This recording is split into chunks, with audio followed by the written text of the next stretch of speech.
Please welcome on stage your host for the FIFA World Cup 2026 Match Schedule Reveal Show, Andreas Cantor. Thank you. Hello, everyone, and welcome to Washington, D.C. for a very important match schedule reveal. Today, we're going to learn the venues and the kickoff times for all 104 matches that comprise the FIFA World Cup 2026. But before that, let's take a quick look back at yesterday's draw and the main action that took place at the Kennedy Center.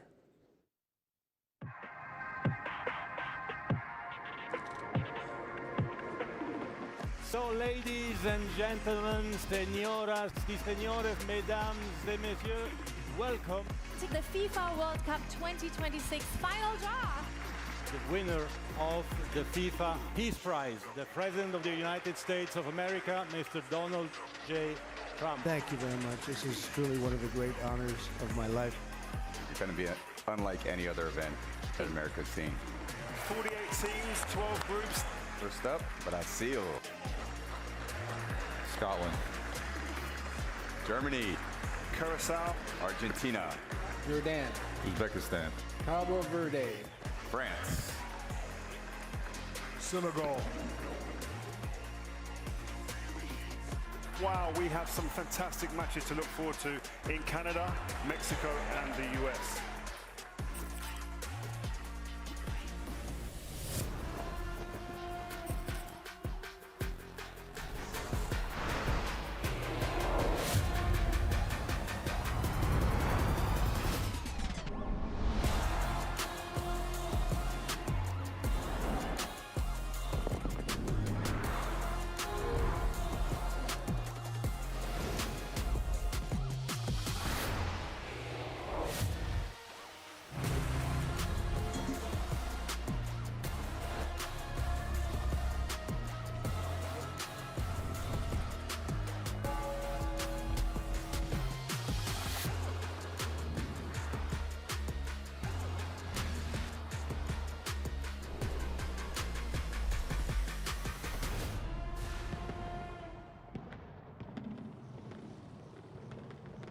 Some great groups and some mouth-watering matches await the world from the moment that Mexico and South Africa take to the field in the opening match on Thursday, 11 June 2026, at the iconic Mexico City Stadium, the first venue ever to host 3 World Cup opening matches.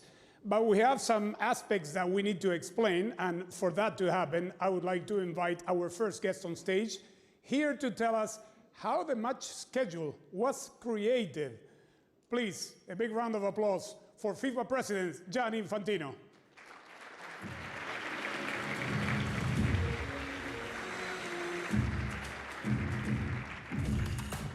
Hello, hola. Hola, ¿cómo le va? Welcome. Muy bien, muy bien. Welcome to the stage, Gianni. We are assembled here today to present the final match schedule following on from a beautiful FIFA World Cup final draw yesterday. Here we're once again in Washington, D.C., in the presence of the coaches and delegations from the competing teams. So how was the draw for you today? Yesterday, of course. Well, we had a fantastic draw. First of all, welcome everyone here for this match schedule announcement. I don't know how we call it. How do we call it? Ceremony? I don't know. Event. Show, because everything that happens in America, of course, has to be a little bit of a show.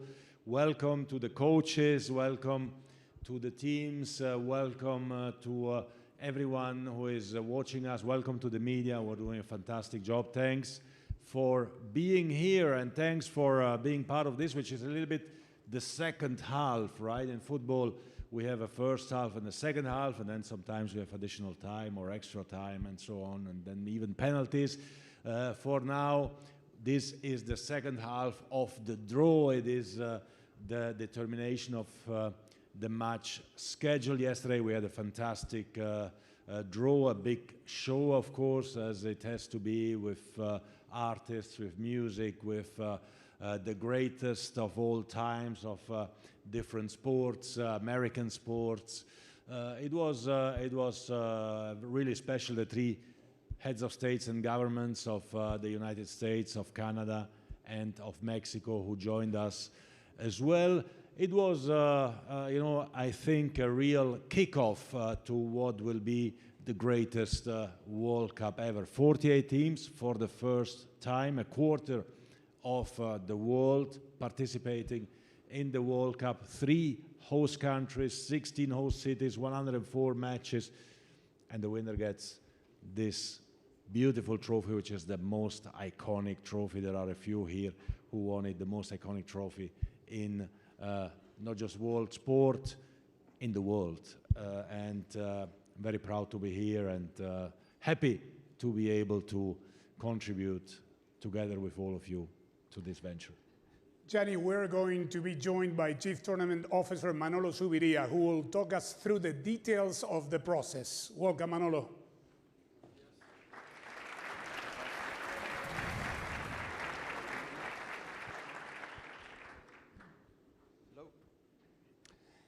Manolo, can you tell us about the process from making a draw to finalizing a match schedule? Things are not so obvious, I suppose.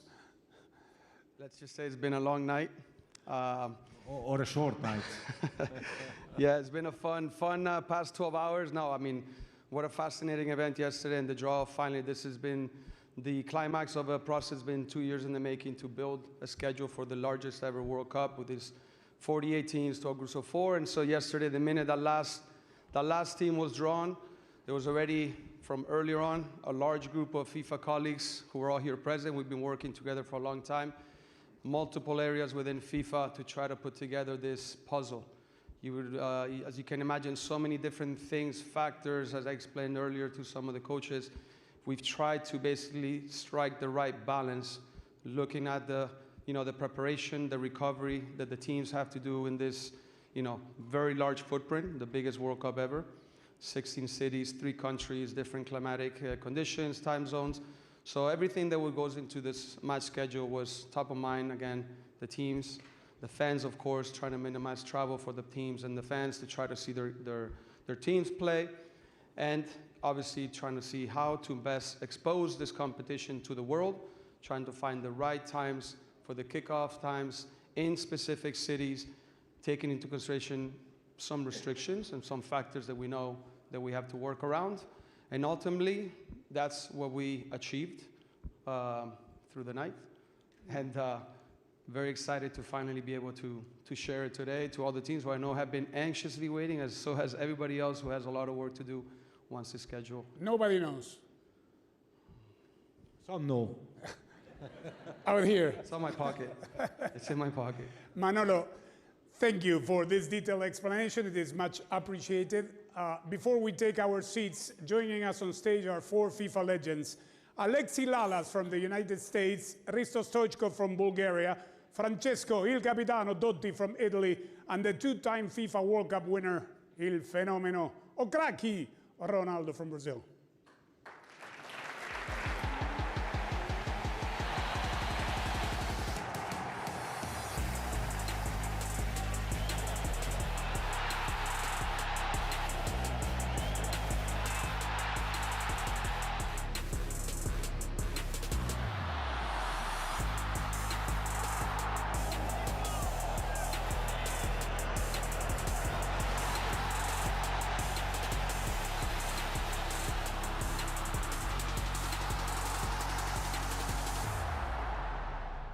To the panel, gentlemen, I am sure you have many memories of this tournament. In a way, it defined your careers competing on the global stage. Ronaldo, the last time Brazil captured this title, you were part of the winning team in 2002. How do you think the cities and the host countries will take to hosting this great tournament?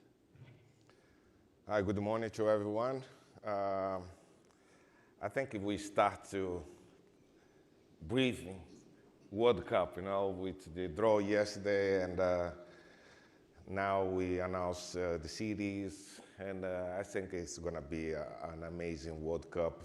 We are all excited to start this, and World Cup is always a fun competition, a special competition for me, and I'm very excited for this.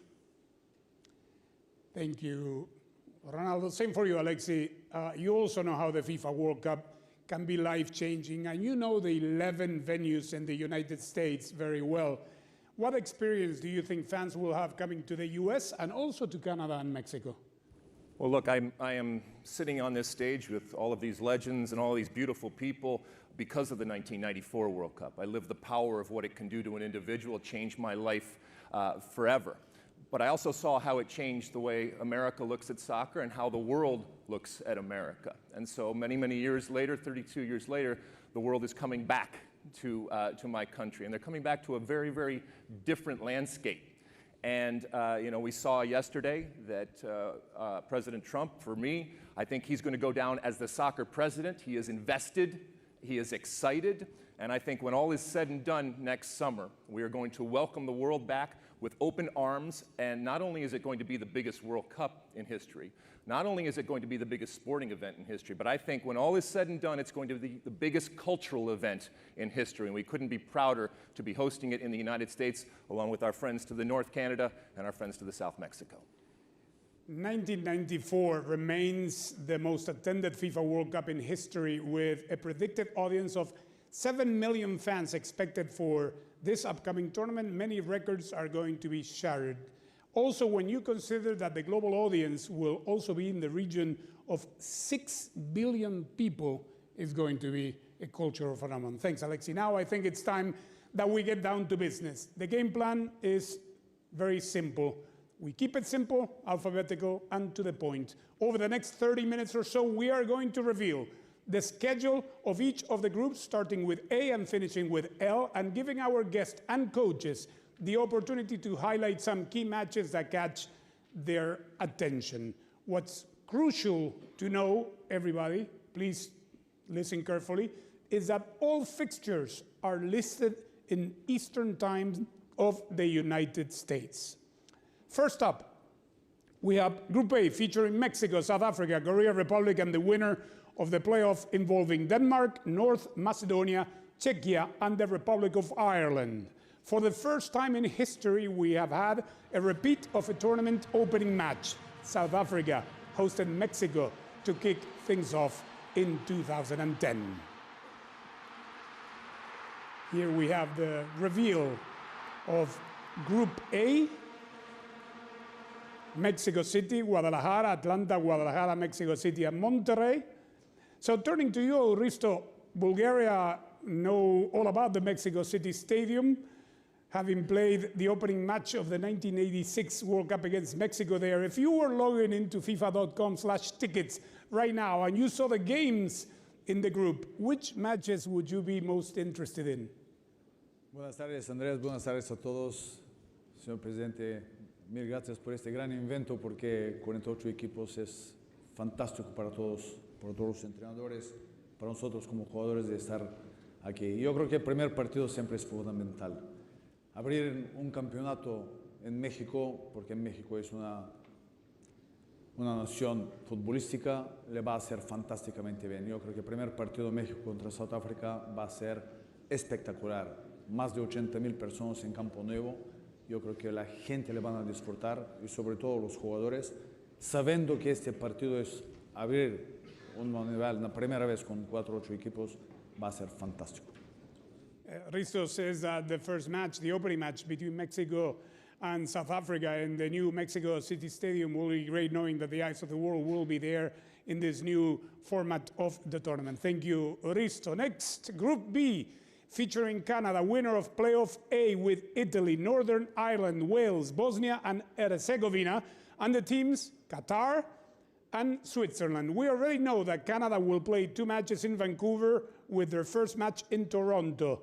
What jumps out at you here, Francesco Totti? Che cosa ti colpisce qui di questo gruppo, Francesco? Capitano? Ma innanzitutto buonasera a tutti, per me è un piacere essere qui con tantissimi personaggi dello sport.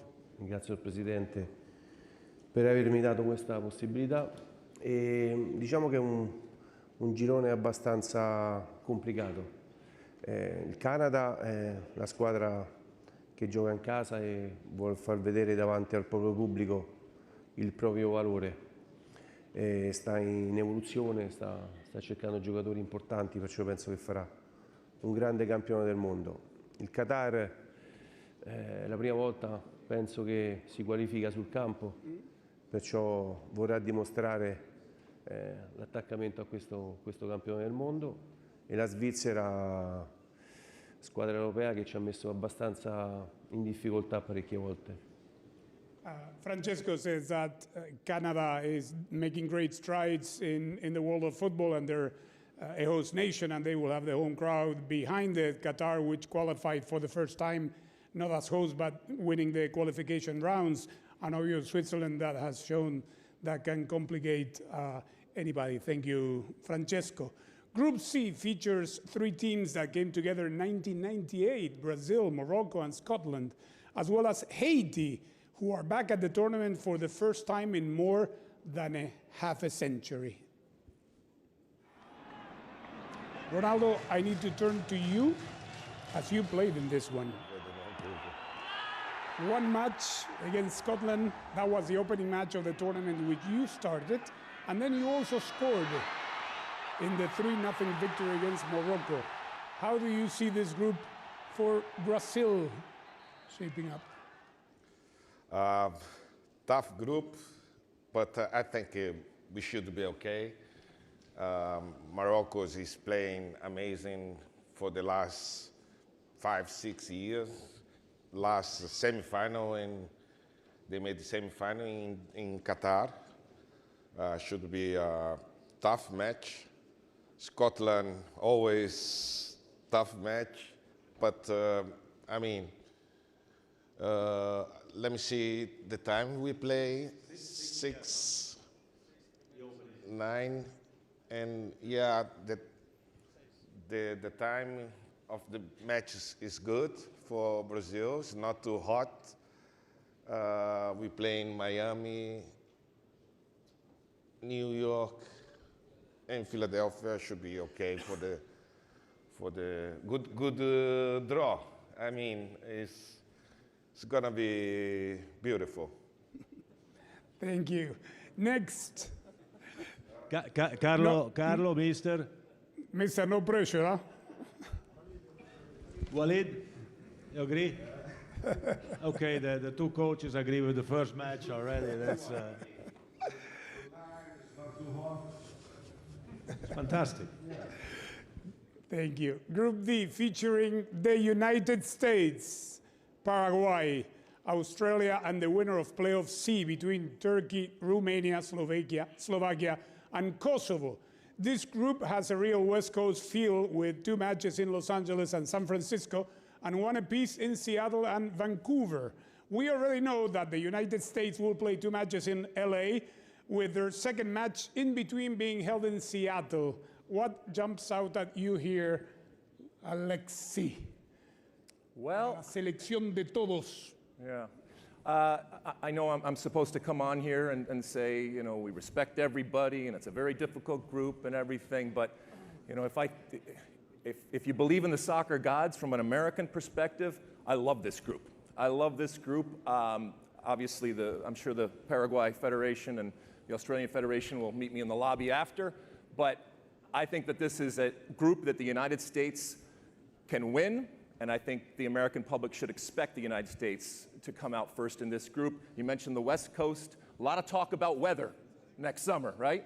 Keep in mind that we have 4 indoor venues, too, in this World Cup, in Atlanta, Houston, Dallas, and Vancouver. So it's going to be interesting to see that. But from a West Coast perspective, we'll have wonderful weather, wonderful history in Los Angeles, and Seattle is a huge soccer town. So I'm very, very excited. I'm very bullish about this group from an American perspective, and we look forward to the games against Paraguay, Australia, and whoever comes out of the UEFA group there. Thanks, Lexi. Group E features 2 matches in Philadelphia. Let's see what's happening here. FIFA President Gianni Infantino, do any of the matches in particularly in this group catch your eye? Well, I cannot see until that screen, and I was asking Fenomeno if he cannot see. Alexi, can you? Now I can see it. I can see. You have Germany, Curaçao, Côte d'Ivoire, Ecuador. No, I can see now. I can see now on this side. Well, it's a very, very interesting group, isn't it? I mean, 4 very different teams. Obviously, Germany, everyone is always expecting Germany to win the World Cup. Didn't happen now for a few years. But to have the first match between Germany and Curaçao is actually something quite interesting. It will be played in Houston. In Houston, which is a closed venue, indoor, so nobody can complain about heat or weather or wind or whatever. It's closed, it's nice, the grass will be fantastic. And you know, the federation which has the highest number of licensed players, Germany, against the smallest ever country to participate in a World Cup, Curaçao, that's quite an interesting one. And the other two teams, Cote d'Ivoire and Ecuador, well, both of them could actually be two of the surprises of the World Cup. Two strong teams. Cote d'Ivoire won the last African Cup of Nations. Next one is taking place in a few weeks' time. So a very strong team. Ecuador, a young team, very strong as well. Qualified actually quite easily in the South American qualification, which is very, very difficult. So a tough group. Plus I'm FIFA president, so I'm for everyone. You know, I'm cheering for everyone. We remind you again that all times that you see listed in the graphics here and around the world are Eastern time of the United States. Group F features the Netherlands, the European playoff winners between Ukraine, Sweden, Poland, and Albania, as well as Japan and Tunisia. And we will have two matches in both Monterrey and Dallas. By the way, one of those Monterrey matches will be historic, with Japan match against Tunisia being the 1,000th match in the history of the FIFA World Cup final tournament. In 1994, the Cotton Bowl was the venue in Dallas. And Risto, you scored in it. Oh, yes, you scored against Argentina. Yes, in the 2-0 win against Argentina in that tournament. So I imagine, not the Rias, you have great memories of that game. La verdad que es un grupo importante, un grupo fuerte. Yo creo que tanto Holanda como Japón están jugando bastante bien, bastante fuerte, son jugadores fantásticos. Yo creo que el ahora no le va a afectar. Yo creo que hay que recordar que 94 también jugamos partidos, pero no le notamos tanta calor. O sea, fútbol es para disfrutar y a veces cuando hay que apretar estos 90 minutos los dientes para salir y disfrutar. Las horas para mí no me afectó absolutamente, tú estabas ahí, de ver que cuando sales te olvidas de calor, te olvidas de frío y tienes que defender tu país, tienes que jugar a 90 minutos. Y si sales bien, vas a ganar, y si has jugado mal, tienes que perder. Yo creo que los dos equipos que van fuertes, también Tunisia está un equipo bastante fuerte, joven, pero con mucha fuerza de demostrar que puede competir contra Japón y contra Holanda, y de ver la repesca con equipos de Ucrania, Suecia, Polonia y Albania. Son 4 equipos que también van a demostrar que quieren estar en un evento tan importante. Para mí es un muy buen grupo donde lo van a disfrutar muchísimo los jugadores. Pleased to say it's a very, very good group. Netherlands, we all know, has a very strong and good team. So that's Japan. Tunisia is trying to show the world that they can compete on the common ground. He remembers in 1994, he didn't care about the heat, the weather, anything, because when you're playing in a World Cup, you go out and give it your best, hoping that everything will turn out the way you prepare for. Group G features 2 matches in LA, Seattle, and Vancouver. 4 teams from 4 continents in this section: Belgium, Egypt, Islamic Republic of Iran, and New Zealand. New Zealand are at the final tournament for the 3rd time after appearances in 1982 and 2010. So congratulations to Darren Baisley and the team. Coached 2 matches in Vancouver and 1 in Los Angeles. What are you looking forward to the most after the draw and the revealing of the pathway to the final tournament? Yeah, I think it's a good group, a group that anything could happen. You know, for us, we're excited to be back at the World Cup for the 3rd time. And I think being based on the West Coast is great for us. 2 games in Vancouver, thank you. That's going to be awesome. So for our fans, I think being based on that side is perfect for us. So we're looking forward to it. We're excited. Thank you, Coach. Group H features 2 matches in Atlanta and on FIFA's home patch in Miami. Interestingly, this group features 2 former winners in Spain and Uruguay, also Saudi Arabia, who had that incredible win against the eventual winners Argentina in 2022, and at the other end of the spectrum, a team joining us at the FIFA World Cup for the very first time. Cabo Verde is celebrating a brilliant qualification, and we have Pedro Leitao Brito with us. Buvista, how is the excitement growing back home? ¿Cómo es que se está o sentir o entusiasmo no país ou relação ao torneio do Copa do Mundo?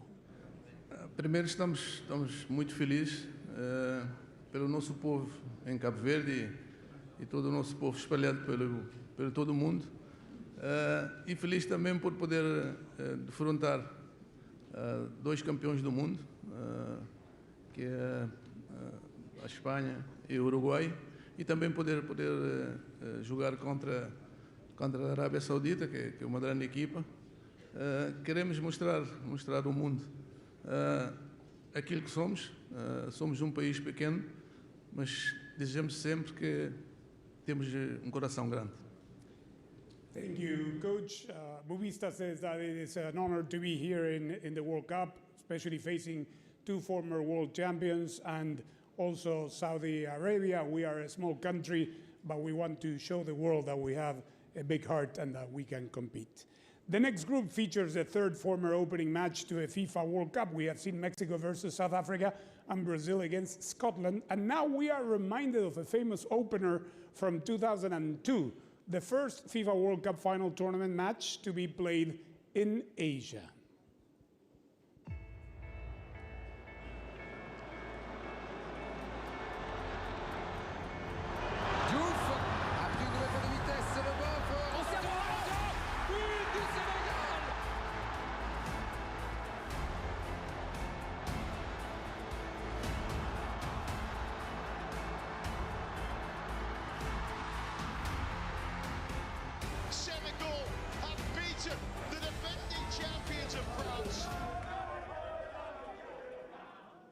Group I features 2 matches in New York, New Jersey, and Boston too, Alexi. Again, having played club football in both of these cities during your career, what do you think they have to bring to the fans who will be supporting France, Senegal, the winner of the playoff 2 between Bolivia, Iraq, and Suriname, and Norway? Ooh, welcome back, Norway. Well, obviously, New York and the New York metropolitan area and Boston and that whole New England area has a long history when it comes to the game, when it comes to World Cups, when it comes to support of the game. And so I think these games and these teams, they lucked out by being able to play in these incredible venues and in these incredible areas. Yes, it's going to be hot. It's hot in the summer in the United States. It was hot in the summer in the United States in 1994, and it'll be hot in the summer of 2026. That's just the way that it goes. But I think this is a wonderful group, and I think the people of Boston and New England and the people of New York and the New York metropolitan area and New Jersey, yeah, I know from the history, they are going to come out, they are going to make it a party, and they are going to see some wonderful soccer. Thanks, Alexi. Group J features 2 matches in Dallas, Kansas City and San Francisco. The 4 teams are determined with the current world champion Argentina facing Algeria, Austria, and debutants Jordan. Lionel Scaloni, coach of the FIFA World Cup holder, how do you feel about your opponents now that the complete match schedule has been revealed? Lionel Scaloni, ¿cómo se ha dado el calendario y los rivales que le ha tocado al campeón del mundo? Bueno, buenas tardes para todos. Como dije ayer, creo que no hay rival fácil, sobre todo después de lo que nos pasó en el Mundial anterior, donde nos dieron una lección de lo que es jugar una Copa del Mundo, perdiendo el primer partido, y entonces eso nos hace tener alerta y saber de que no hay que confiarse, los partidos hay que jugarlos. y eso es lo que haremos, jugar cada partido como si fuera el último. Ahora he visto los horarios, hay uno que es a la 1 de la tarde y bueno, se dará un poquito de calor, pero como decía Stoikov, son partidos, hay que jugarlo, el calor es para los dos y no hay excusa. Así que estamos expectantes, con Mundial a la vista y esperemos que vaya bien. Lionel Scaloni says that he was humbled and learned a great lesson after the opening match in Qatar with the defeat to Saudi Arabia, so he is taking very serious all the opponents that he has in this group, that he's going to play every match like it were its last, and that he sees that the match schedule, there's one game at 1 o'clock.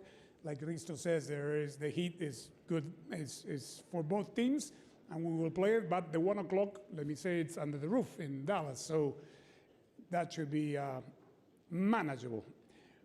Just before you go to Group K, can I just say something? Because I did not know, and I have to apologize with Lionel Scaloni for what happened yesterday. I was told that he was asked to put gloves to touch the trophy.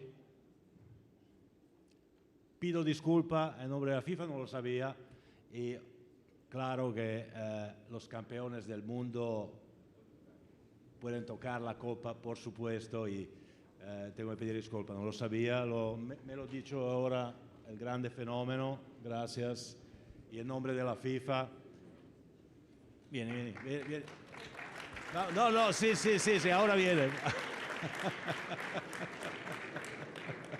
A ver, ahora la puedes entregar una vez más, ahora la puedes entregar, un aplauso más merecido, no, te pido disculpas.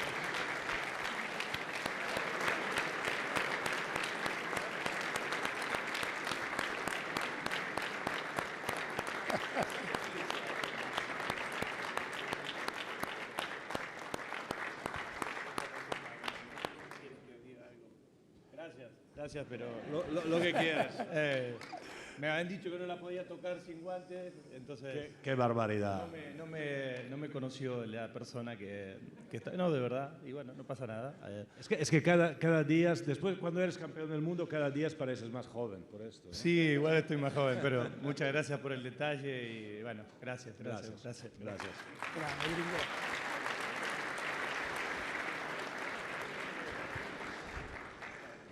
Group K, thank you for that, Mr. President. Group K features another FIFA World Cup winner with Fabio Cannavaro and his Uzbekistan debutants facing Colombia, Portugal, and the winner of playoff 1 between the Democratic Republic of Congo, Jamaica, and New Caledonia. As you know, these playoff matches will be played in the March window in Monterrey and Guadalajara, Mexico. Here's the schedule with the kickoff times. Finally, our last group takes us back to the 2018 FIFA World Cup semifinal. Group L is the final group reveal. Here we have England, Croatia, Ghana, and Panama. Croatia are a team that may provide the template for smaller nations to dream big on the global stage, having finished with a bronze medal in 1998 and 2022, as well as having contested the 2018 final in Moscow. Ronaldo, could Ghana or Panama upset the more established teams in this group? Difficult. England played very good, and Croatia for the past 30 years is always going semi-final, going final, so it's tough for Panama and Ghana, but especially Ghana can surprise, but I mean, should pass England and Croatia. And I want to wish all the coaches and federations good luck for the World Cup, especially my favorite one, Carlo Ancelotti with Brazil. Good luck. Long time we don't win. It's your responsibility to bring back this trophy. A little pressure, of course. Good luck to everyone. Thank you, Ronaldo. So that is 72 matches from the 104 Super Bowls that make up the FIFA World Cup 2026. Although the participating teams are not known for the knockout phase, I can confirm that the subsequent 28 matches that make up the round of 32 from June 28th to July 3rd, the round of 16 from July 4th to July 7th, and the quarterfinals from July 9th to July 11th are now also shown on screen with all the kickoff times confirmed. But there we have them, all but 4. Mr. President, if you can join me here, because this is a big occasion. Is it? Yes, it is. The last 4 major matches that will bring this tournament to a close. Please. Here we will reveal the kickoff time of the last 4 matches, starting with the 2 semifinals. Ta-dan, ta-dan. Okay. The 2 semifinals. That was nice. Can you make it again? Ta-dan, ta-dan. Voila. Here it is. The 2 semifinals in Dallas and Atlanta on 14th and on 15th of July at 3 p.m. Eastern Time. 3 p.m. Eastern. We have a bronze medal match in Miami. Bronze medal match in Miami at 5 p.m. Eastern Time. And the final? On 18th of July. And the final on 19th of July? Ta-dan, ta-dan. At 3 p.m. Eastern Time in New York, New Jersey. That was easy. There you go. The full calendar of the next FIFA World Cup 2026. Thank you, everyone, and thanks to all the guests today, and thanks to everyone that has tuned in around the world. Please remember, a new ticket sales phase will open on Thursday, 11 December via FIFA.com/tickets. For those looking for a premium experience, you can buy your hospitality packages, which is inclusive of a match ticket, already now at FIFA.com/hospitality. Señores, gracias a todos. Buenas tardes.